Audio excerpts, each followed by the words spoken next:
Yeah, we've talked about Perplexity, right? So yeah, you got Chat GPT out there, and then Perplexity is starting to be up and coming. And I was bullish on it, then I was like, yeah, bearish.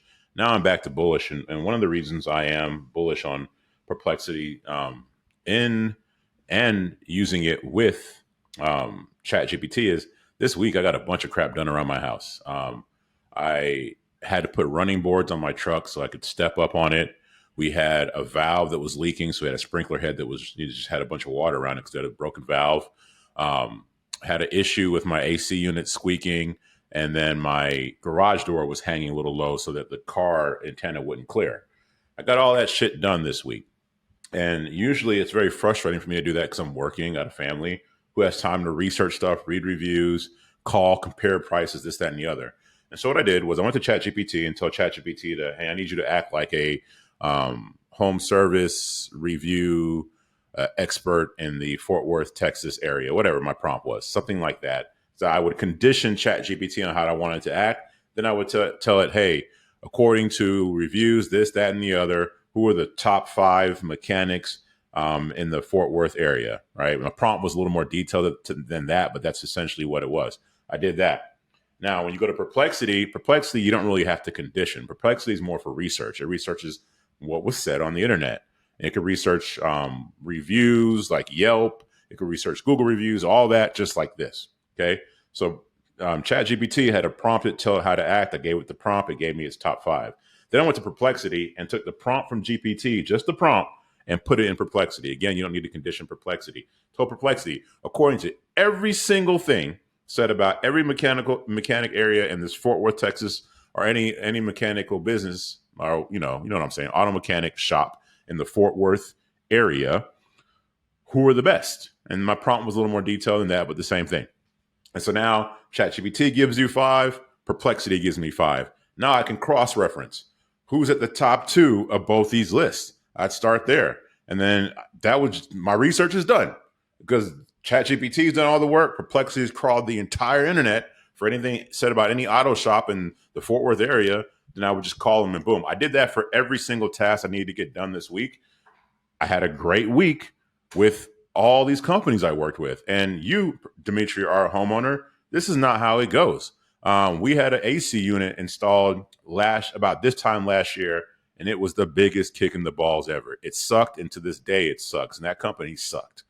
They just sucked, right? And we've had that happen over and over again. So this week to call so many different services, but have a high likelihood of getting a company that knew what they were doing based on the data that was out there, based on what was being said, was huge. And Perplexity helped me significantly with that. And so now it got me thinking about data. Because again, I wouldn't have got a hold of these companies if it wasn't for data. And I came across a very interesting article, and I'll summarize it like this. Um, there's this company that builds apps for other businesses. And the point of building these apps is one, to engage customers for the company, but also to gain data on that company's customers, use that data to feed it back to the company so they can better serve their customers. One specific example is Don Julio Tequila. This company is building an app for Don Julio Tequila. It'll be on the Apple Vision Pro and some other things. And it's a cool app for people who are into Don Julio, into tequila, this, that, and the other. And you can use it, but it's not there for your entertainment as much as it is to gather data on you, just like social media. You know, you look at it for entertainment, but that's just somebody else gathering a bunch of data on you. So it got me thinking about a lot of things, Dimitri, when it comes to gathering data, period. On one hand, it helped, Perplexity was huge for me this week. So many things done around the house and just in the matter of 5 minutes of research, right?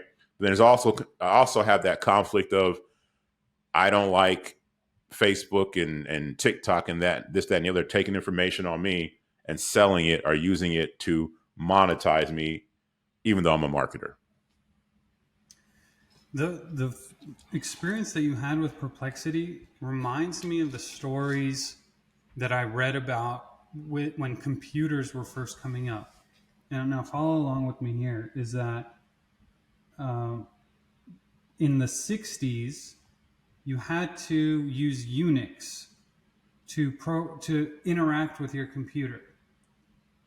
Um, then I think it was, well, it was kind of Windows, Microsoft, and Apple coming out at the same time, but they became huge because they introduced a platform where people can interact with a computer through the user interface that was simple. They created the desktop where, and it's like so obvious to us now that you have this desktop on your screen, but that was revolutionary at the time. It's this now interface that's personified or easy to use for people.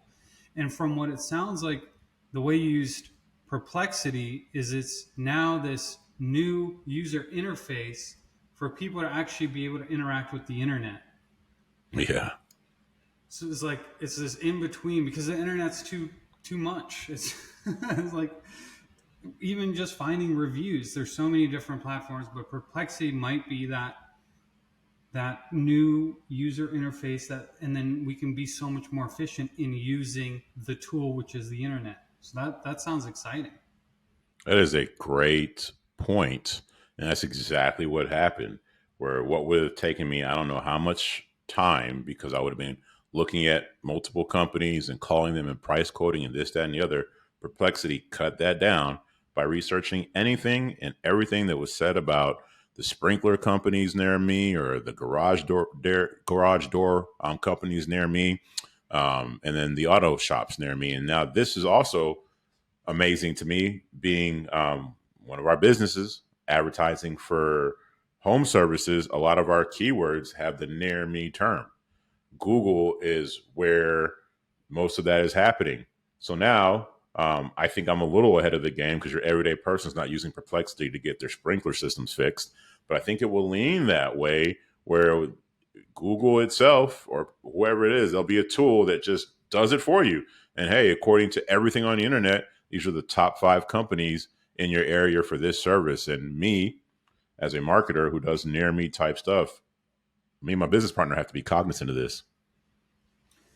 And maybe Google will then ask you for a review of Google's service. Did this actually work out for you? You can say yes or no, and it'll keep optimizing itself that way. So Yes. that's pretty exciting in terms of efficiency and getting stuff done, especially as homeowners. And like you mentioned, most companies, and this doesn't just apply to home businesses, but most companies, this applies to agencies as well. And you talk to a new client, they're like, well, every agency sucks. Every agency I've ever worked with sucks.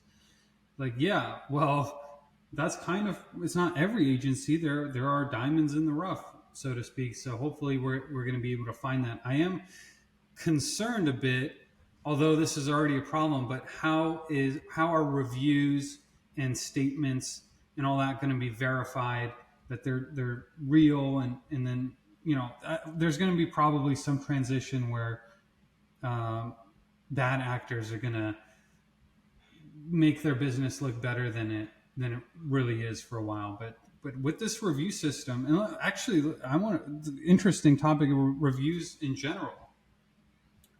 I mean, we're talking about 20 years ago. You would never know the review of anything. Like, if there's a restaurant, I'm going to go try it, and it's just it's my review. Movies, I have to go to one guy, Roger Ebert, in the newspaper or whatever. But now there's so much feedback on everything. I think that's, there's companies out there who specialize in getting reviews for you, and stuff like that. I think that, let's look at Perplexity. Perplexity analyzed Reddit, Yelp, Google, whatever it is to find the reviews, and it was able to get to these pages because they're relatively public, right? It's not a walled garden. I think that's the term. I get that one confused. Now you have a walled garden like Facebook. Imagine the data on the companies near me in Facebook, and then Mm-hmm. imagine what Facebook could do with that if they opened up. Because a Google review is cool, but like, again, the AC company that I worked with last year has great Google reviews, and they suck. You can kind of game that. That can be game now, but you can't game things that people are saying in forums and on Reddit and Facebook and stuff like that. And so I think, well, you can't game it right now. I mean, you could if you. It's not being gamed right now. I should say nobody's intentionally going super super hard, or not many people are intentionally going super super hard with fake reviews on Reddit and Facebook and this that and the other. It's usually on Amazon or Google, the big ones. I think as time goes on, if there could be more weight put towards those organic conversational reviews, that would serve people the best as opposed to just some general review that's solicited from the company. This is like we both come from the affiliate world, and we're probably all too familiar with gaming the systems. And it seems like the value of any platform lies in the reality of the content that's on there, meaning it's real people having real conversations. Whichever platform can keep that going is going to be valued more than one that gets taken over, like potentially Google reviews or Amazon reviews. You can't really trust them at a certain point. I, I think now I'm thinking about Netflix used to have reviews on on every piece of um, content that they put out, but I don't remember seeing reviews lately, and I think it's because maybe a lot of them were getting bad reviews, and then people weren't watching them. So in their case, they already have you stuck on their platform, and they don't want you seeing reviews. That's a really good point. It used to be where you could see it was something like reviews, where you basically look at a movie and could tell that a lot of people didn't like it, so you would just pass, pass, pass, and that ended up being a lot of the movies on Netflix, and so you just end up passing on them. So that was kind of smart in there. From there, I think now they just tell you your likelihood to enjoy it based on the history it has on what you've watched, something like that.